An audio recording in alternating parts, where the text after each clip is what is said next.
I swear to God, this is going to be my last take because I've probably taken like 20 friggin' tries at this. Anyway, hi, LTA Movie Club. My name is Allie, and I'm going to be reviewing Red Dragon, which was switched from Silence of the Lambs. I guess because Silence of the Lambs isn't on the instant, is it Q thing anymore on Netflix?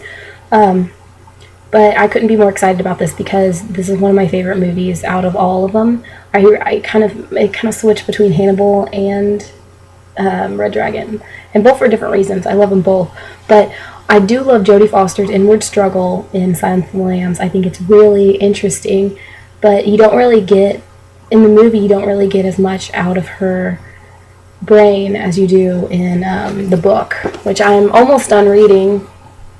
Right there.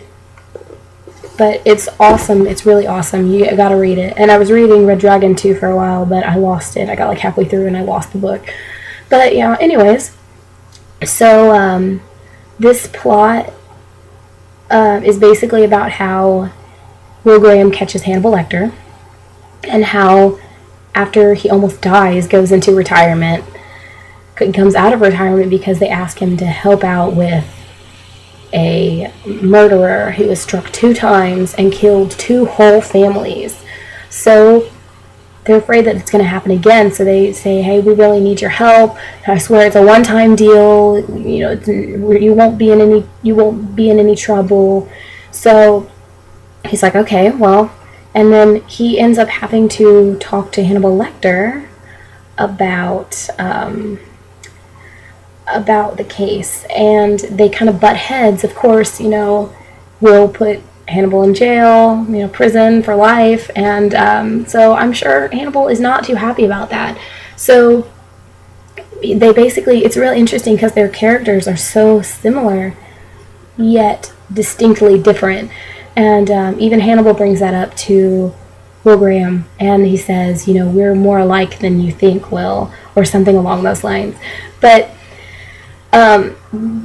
their characters are so interesting, and Edward Norton does an awesome job at his character. He's awesome in every movie he's in. Like, really, I shouldn't even have to say that, but his character was so perceptive, and it is very Hannibal-esque, and of course, you can't go wrong with Anthony Hopkins. He's always, if you ever notice, he never like really blinks whenever it's a close up of his face. He's always just so stoic, and he's just looking right at you. It almost looks like he's looking through you, and I think that's pretty creepy in a sense. But there's no one who could play Hannibal Lecter quite like Anthony Hopkins.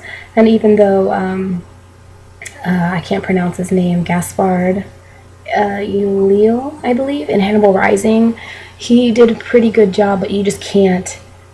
I don't think anyone can ever get up to that level that Anthony Hopkins is at. Anyway, moving on to Ralph Fiennes' character, Francis Dollarhide. He's a very troubled person. You can tell that he was very abused as a kid. He lived with his grandmother, who was just was evil. She just said some really messed up stuff, and you can see how that would influence a person to become the way that he became. So, but you almost feel sad for him too, like in the movie, because you get the feeling that he doesn't want to be this way, but he feels like he has to be this way. He has like an alternate personality who wants to transform into this red dragon, this painting by, is it William Blake, I believe? He wants to become this red dragon, and he wants to transform other people into this. And that's why he kills, because it's part of the transformation. So you kind of also feel sorry for him because he starts to get feelings for this girl named Reba, who's blind, and she, even though she's blind, she kind of sees through all of the quietness that he has, and she kind of sees him for what's really there instead of what he thinks is there. And I think that's really sweet. At the same time, it's really sad. There's some really awesome scenes in this movie, and one of them is where Philip Seymour Hoffman's character is pretty much, I don't want to be like a spoiler queen or something, but it's where he's strapped down, he's glued to this wheelchair, and Francis Dollarhide, Ralph Fiennes' character, is like giving him like the slideshow of what he is and Mrs. Jacoby, transforming, Mrs. Jacoby transformed, and like it's really terrifying, and I can't imagine being in his place, because that would just, it's a really incredibly creepy moment in any film, I think. But it kind of just sends shivers down your spine. But also, one of my favorite scenes is where it's kind of sweet. It's where Reba, Dollarhide's love interest, he takes her to go pet a tiger, and I think it's really amazing. And like I said, all these people, like, they have a rock star cast. You can't go wrong with any of these people. I mean, Ralph Fiennes, Edward Norton, Anthony Hopkins, and Philip Seymour Hoffman. It's incredible. It's a rock star cast, and if you haven't seen this movie, you have got to, and you've got to like keep an open mind too, because things aren't always as you think they are. There's no the Red Dragon, Dollarhide. He's not as evil as some people want to think he is. So things aren't black and white. There's gray areas too.